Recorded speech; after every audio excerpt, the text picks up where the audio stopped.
여러분, 우리나라 말에 찬송, 찬미, 찬가, 찬양 같은 의미로 사용되어집니다. 무선이 하나 켜진 것 같아요. 자, 그런데 이런 찬양, 찬미, 찬가, 찬송이라는 의미가 성경에도 반복되는 횟수가 있습니다. 제가 찾아보니까 찬송이라는 단어가 208번, 노래라는 단어가 176번, 찬양이라는 단어가 83번, 그리고 찬미라는 단어가 13번 나옵니다. 오늘 제일 적은 찬미를 왜 제가 설교 제목으로 삼았느냐? 제가 국민학교를 다닐 때 학교 성적은 수, 우, 미, 양, 가로 나눕니다. 그래서 가가 제일 안 좋은 거고 수가 제일 좋은 거예요. 그래서 찬가보다는 찬양이 낫고 찬양보다는 찬미가 낫지 않겠나, 그런 생각을 했습니다. 여러분, 찬미, 찬양 뭐든 좋습니다. 여러분, 하나님을 찬양하는 오늘 이 거룩한 성탄절 되시기를 축복합니다. 여러분, 우리가 오늘 마리아와 엘리사벳의 찬미를 보게 됩니다. 39절부터 45절에는 엘리사벳의 찬미가 나오고 46절부터 55절은 마리아의 찬미가 나옵니다. 이 두 사람은 왜 하나님을 찬미했을까요?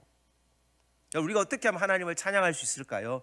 첫 번째, 하나님이 나에게 큰 일을 행하신 것을 알게 되면 우리 하나님을 찬미할 수 있습니다. 누가복음 1장 47절을 보시면 내 마음이 하나님 내 구주를 기뻐하였음은 49절입니다. 능하신 이가 큰 일을 내게 행하셨으니. 마리아가 엘리사벳이 하나님을 찬미했던 이유가 나에게 큰 일을 행하셨기 때문입니다. 오늘 저와 여러분에게 하나님이 큰 일을 행하시는 은혜가 있기를 축원드립니다. 우리나라 사람들은요, 큰 걸 좋아해요. 자동차도 큰 거, 버스는 아니고요.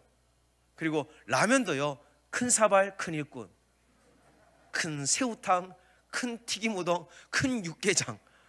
집도 여러분들 큰 평수, 그런 걸 좋아하지 않습니까? 우리 다 좋아합니다.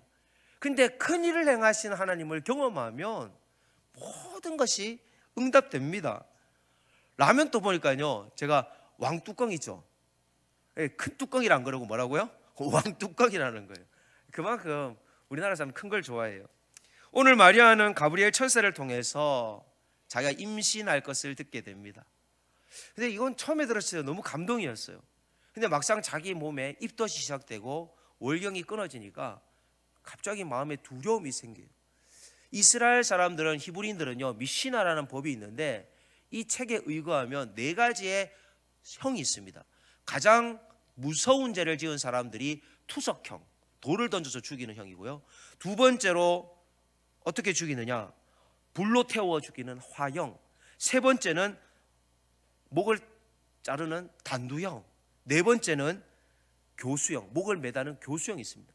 그런데 정혼을 했던, 아직 결혼식을 하진 않았고 정혼만 맺은 약혼한 상태에 있는 여자가 임신을 하게 되면, 그것도 남의 아이를 가지게 되면요, 4가지 형벌 중에 뭐로 죽이느냐?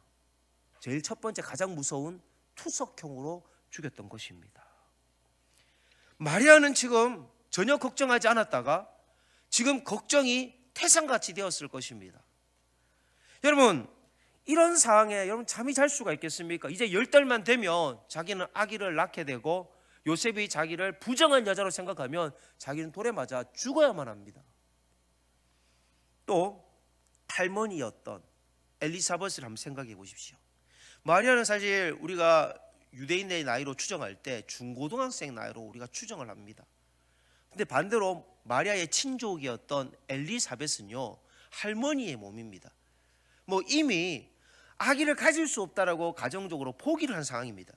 그런데 덜커덕 임신이 된 거예요. 누가복음 1장 24절에 보니 이후에 그의 아내 엘리사벳이 잉태하고 5달 동안 숨어 있으며 이르되. 누가복음 1장 24절에 그렇게 말씀이 나옵니다. 제가 학교를 다닐 때 저 학교 교수님이 자기가 늦둥이를 가졌대요.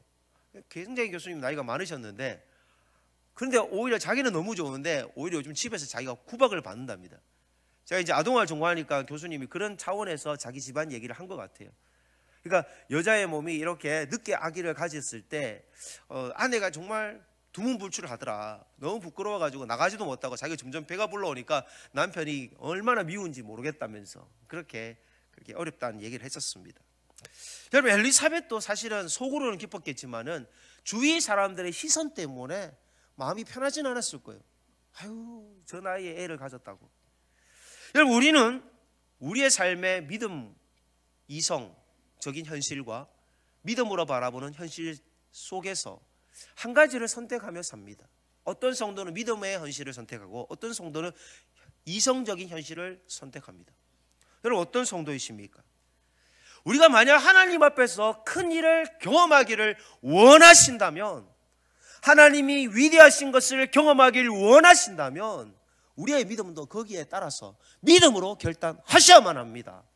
그럼 하나님은 위대하신 분을 믿으십니까? 여러분 팔을 한번 벌려서 여러분에게 위대하신 하나님이 큰 일을 행하실 것을 믿고 팔 한번 쫙 뻗으면서 하나님은 위대하십니다.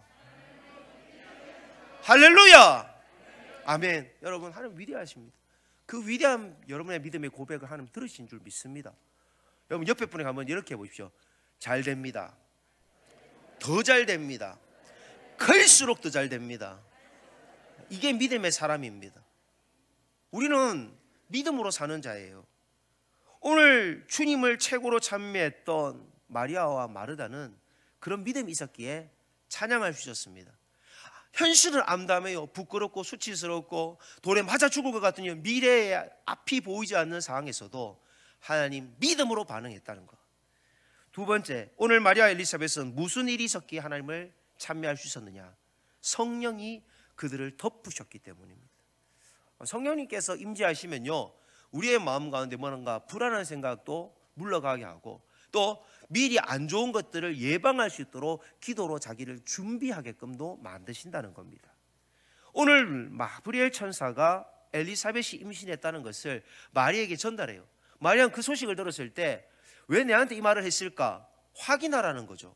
그래서 오늘 성경 39절에 보면 마리아가 일어나 빨리 산골로 가서 유대 한 동네에 이르렀다는 겁니다. 그런데 36절을 보니까 보라, 내 친족 엘리사벳도 이미 임신한 지 6개월이 됐다는 거예요.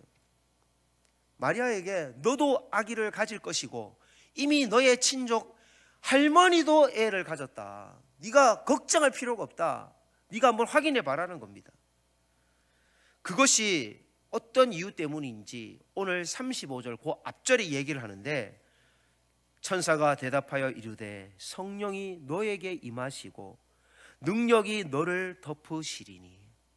성령님께서 우리 마음에 임하시면요, 우리가 모든 두려움이 사라집니다. 그리고 우리가 걱정했던 모든 것들을 하나님이 책임져 주시는 줄 믿으십시오.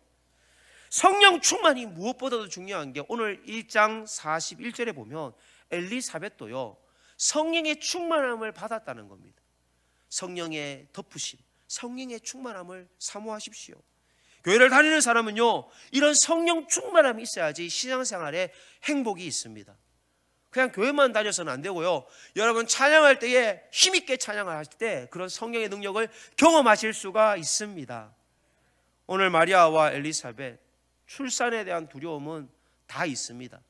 그러나 출산보다도 내가 이 출산을 통해서 무슨 하나님의 영광을 드러낼지를 생각하면 감격이 되는 거예요. 우리가 지금은 고난이지만 이 고난 이후에 변장된 하나님의 축복이 있음을 바라볼 수 있는 찬양하는 성도가 될 수 있기를 바랍니다. 복음성가 중에 이런 찬양이 있어요. 넘지 못할 산이 있거든 주님께 맡기세요. 넘지 못할 파도 있거든 주님께 맡기세요. 우리 가야 할 길은 멀고도 험하여 허덕이며 가는 인생이라는 겁니다. 여러분, 이럴 때 우린 누구를 의지해야 될까요? 주님밖에 없는 줄 믿으십니까? 성령님께서 여러분을 덮으셔서 여러분을 충만하게 하셔서 주님만 의지하는 우리 모두가 되기를 소망합니다. 오늘 글로리아 찬양대의 칸타타나, 또 우리 주일학교 오후 2시에 주일학교 발표회 가운데 찬양이 있잖아요. 그 찬양의 영이 여러분을 그렇게 변화시키기를 기대합니다. 오늘 세 번째, 마리아와 엘리사벳은 어떤 것 때문에 하나님을 찬양할 수 있었느냐? 말씀이 임했기 때문입니다. 누가복음 1장 45절에 보면 주께서 하신 말씀이 반드시 이루어지리라고 믿은 말씀이 임한 거예요. 여러분, 하나님의 말씀이 임하려면요, 여러분 생활 태도를 바꿔야 됩니다. 아침부터 일어나면 눈 뜨자마자 핸드폰 보지 마시고 성경부터 펼치시기를 바랍니다. 아침 첫 시작은 성경이다. 그것이 하나님의 말씀이 임하는 축복을 받습니다. 여러분, 이 말씀을 여러분 이름을 넣어서 한번 이렇게 바꿔서 해봅시다. 김시진에게 복이 있도다, 이렇게 하는 것처럼 주께서부터 같이 읽습니다. 시작. 주께서 하신 말씀이 반드시 이루어지라고 믿은 김시진에게 복이 있도다. 아멘. 하나님의 말씀이 여러분에게 임하는 것, 반드시 이루어지는 것 믿으시기를 소망합니다. 그러면 마리아는 무엇이 반드시 이루어지라고 믿었느냐? 누가복음 1장 47절 48절에 보니 내 마음이 내 구주를 기뻐했다는 겁니다. 아, 예수님을 구주로 고백하고 있네요. 구주가 뭡니까? 구원하는 구세주잖아요. 구원하는 구세주. 자신을 구원했던 자, 그리고 자기뿐만이 아니라 온 인류를 구원하기 위하여 자기를 통해서 만세에 있는 모든 사람을 구원하실 것이라고 주님이 자기에게 말씀한 그 말씀을 믿은 겁니다. 오늘 우리 삶에 주께서 구원하신 약속의 말씀, 여러분 구원의 확신이 있습니까? 개혁주의 신학자 앤서니 후크마가 말을 했습니다. 우리는 스스로 태어나기로 결정하지 않았다. 우리는 우리가 태어나는 일과 아무런 관계가 없었다. 우리는 우리의 자연적 태생에 있어서 완전히 수동적이었다. 우리의 영적인 탄생에서도 마찬가지다. 거듭남은 하나님과 인간이 협력하는 행위가 아니라 하나님 홀로 하시는 일로 이해해야 합니다. 여러분 중에 부모님이 사랑해서 여러분 태어났지, 여러분이 자발적으로 태어난 분이 있습니까? 그거와 마찬가지로 영적인 구원도요, 하나님의 일방적 행위였지 나의 공로나 나의 행위는 0.0001%도 없다는 것입니다.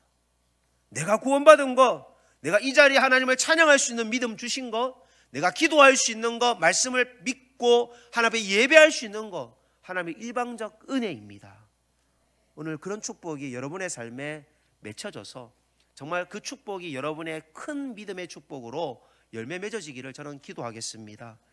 에베소서 2장 8절 말씀 우리 믿음으로 한번 같이 읽읍시다. 시작. 너희는 그 은혜에 의하여 믿음으로 말미암아 구원을 받았으니 이것은 너희에게서 난 것이 아니요 하나님의 선물이라. 아멘. 구원은 하나님의 선물입니다. 마리아의 찬미를 보면요, 그 참 특이한 점이 있는데 자기의 개인적인 신앙 고백을 담고 있습니다. 성경을 한번 보시니까 46절부터 49절에 내 영혼이, 내 마음이 하나님 내 구주를, 그의 여종의 비천함, 나를, 내게, 전부 다 나에 대한 개인의 고백입니다. 찬송은요, 회중이 같이 부르지만 나의 고백이 되어야만 됩니다. 칸타타가 오늘 찬양할 때 여러분의 고백으로 받으시기를 소망합니다. 그리고 여러분, 이 마리아가 특별히 하나 더 고백한 단어가 있는데 47절에 보면 내 구주라는 겁니다. 예수님이 나에게 어떤 분인지 이 성탄절에 분명히 말씀하셨습니다.